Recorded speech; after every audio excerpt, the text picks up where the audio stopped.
Poland کے ایک چھوٹے سے قصبے میں ایک غریب لڑکی رہتی تھی۔ اس کا نام مانیا سکلوڈوسکا تھا۔ وہ ٹیوشن پڑھا کے گزر بسر کرتی تھی۔ 19 برس کی عمر میں وہ ایک امیر خاندان کی 10 سال کی بچی کو پڑھاتی تھی۔ بچی کا بڑا بھائی اس میں دلچسپی لینے لگا۔ وہ بھی اس کی طرف مائل ہو گئی۔ چنانچہ دونوں نے شادی کرنے کا فیصلہ کر لیا۔ جب لڑکے کی ماں کو اس معاملے کا پتہ چلا تو اس نے آسمان سر پر اٹھا لیا۔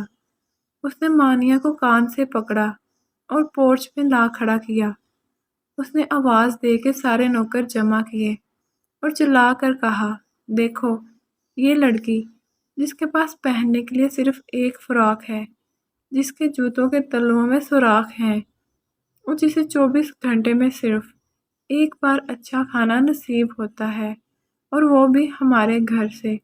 یہ لڑکی میرے بیٹے کی بیوی بننا چاہتی ہے، یہ میری بہو کہلانے کی خواہش پال رہی ہے۔ تمام نوکروں نے کہکا لگایا اور خاتون دروازہ بند کر کے اندر چلی گئی۔ مانیا کو یوں محسوس ہوا جیسے کسی نے اس کے اوپر تیزاب کی بالٹی الٹ دی ہو۔ وہ توہین کے شدید احساس میں گرفتار ہو گئی اور اس نے اسی پورچ میں کھڑے کھڑے فیصلہ کیا، وہ زندگی میں اتنی عزت، اتنی شہرت کمائے گی کہ پورا پولینڈ اس کے نام سے پہچانا جائے گا۔ یہ سن 1891 تھا۔ وہ پولینڈ سے پیرس آئی۔ اس نے یونیورسٹی میں داخلہ لیا اور فزکس پڑھنا شروع کر دی۔ وہ دن میں 20 گھنٹے پڑھتی تھی۔ اس کے پاس پیسہ دھیلا نہیں تھا۔ جو کچھ جمع پونجی تھی وہ اسی میں گزر بسر کرتی تھی۔ وہ روز صرف 1 شلنگ خرچ کرتی تھی، یعنی صرف چند پیسے۔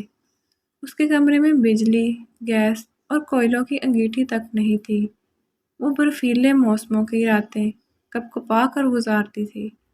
جب سردی برداشت سے باہر ہو جاتی تھی تو وہ اپنے سارے کپڑے نکالتی تھی، آدھے بستر پر بچھاتی تھی اور آدھے اپنے اوپر اوڑھ کے لیٹ جاتی تھی۔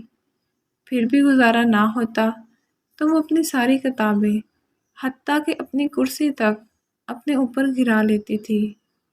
پورے 5 برس اس نے ڈبل روٹی کے سوکھے ٹکڑوں اور مکھن کے سوا کچھ نہ کھایا۔ نکاہت کا یہ عالم ہوتا تھا، وہ بستر پر بیٹھے بیٹھے بے ہوش ہو جاتی تھی، لیکن جب ہوش آتا تھا تو وہ اپنی بے ہوشی کو نیند قرار دے کر خود کو تسلی دے لیتی تھی۔ وہ ایک روز کلاس میں بے ہوش ہو گئی۔ ڈاکٹر نے اس کا معائنہ کرنے کے بعد کہا، آپ کو دوا کی بجائے دودھ کے ایک گلاس کی ضرورت ہے۔ اس نے یونیورسٹی میں ہی پائری نام کے ایک سائنسدان سے شادی کر لی تھی۔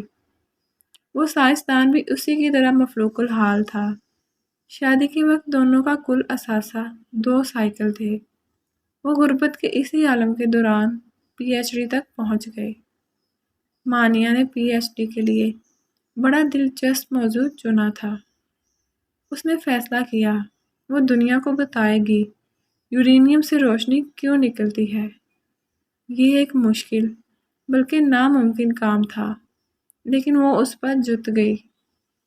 تجربات کے دوران اس نے ایک ایسا عنصر دریافت کر لیا جو یورینیم کے مقابلے میں 20 لاکھ گنا زیادہ روشنی پیدا کرتا ہے، اور اس کی شعاعیں لکڑی، پتھر، تانبے اور لوہے غرض دنیا کی ہر چیز سے گزر جاتی ہیں۔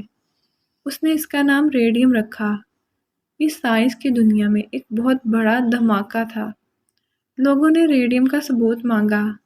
مانیا اور پائری نے ایک خستہ حال احاطہ لیا جس کی چھت سلامت تھی اور نہ ہی فرش، اور وہ 4 برس تک اس احاطے میں لوہا پگھلاتے رہے۔ انہوں نے تن و تنہا 8 ٹن لوہا پگھلایا اور اس میں سے مٹر کے دانے کے برابر ریڈیم حاصل کی۔ یہ 4 سال ان لوگوں نے گرمیاں ہوں یا سردیاں اپنے اپنے جسموں پر جھیلی۔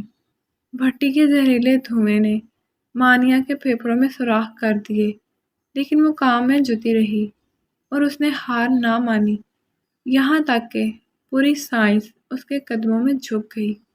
یہ ریڈیم کینسر کے لاکھوں کروڑوں مریضوں کے لیے زندگی کا پیغام لے کر آئی۔ ہم آج جسے شعاؤں کا علاج کہتے ہیں، یہ مانیہ ہی کی ایجاد تھی۔ اگر وہ لڑکی 4 سال تک لوہا نہ پگھلاتی تو آج کینسر کے تمام مریض مر جاتے۔ یہ لڑکی دنیا کی واحد سائنسدان تھی جسے زندگی میں 2 بار نوبل پرائز ملا، جس کی زندگی پر 30 فلمیں اور سینکڑوں کتابیں لکھی گئیں، اور جس کی وجہ سے آج سائنس کے طالب علم پولینڈ کا نام آنے پر سر سے ٹوپی اتار اس ملک کو سلام عقیدت پیش کرتے ہیں۔ جب دنیا نے مادام کیوری کو اس ایجاد کے بدلے اربوں ڈالر کی پیشکش کی تو اس نے پتہ ہے کیا کہا؟ اس نے کہا، میں یہ دریافت صرف اس کمپنی کو دوں گی جو پولینڈ کی ایک بوڑھی عورت کا مفت علاج کرے گی۔ جی ہاں، وہ امیر پوش عورت جس نے کبھی کیوری کو کان سے پکڑ کر باہر نکال دیا تھا، وہ عورت کینسر کے مرض میں مبتلا ہو چکی تھی اور وہ اس وقت بستر مرگ پر پڑی ہوئی تھی۔ میری ویڈیو دیکھنے کے لیے بہت شکریہ۔ اگر ویڈیو اچھی لگے تو اسے لائک کر دیں اور میرے چینل کو بھی ضرور سبسکرائب کر لیں۔ Thank you.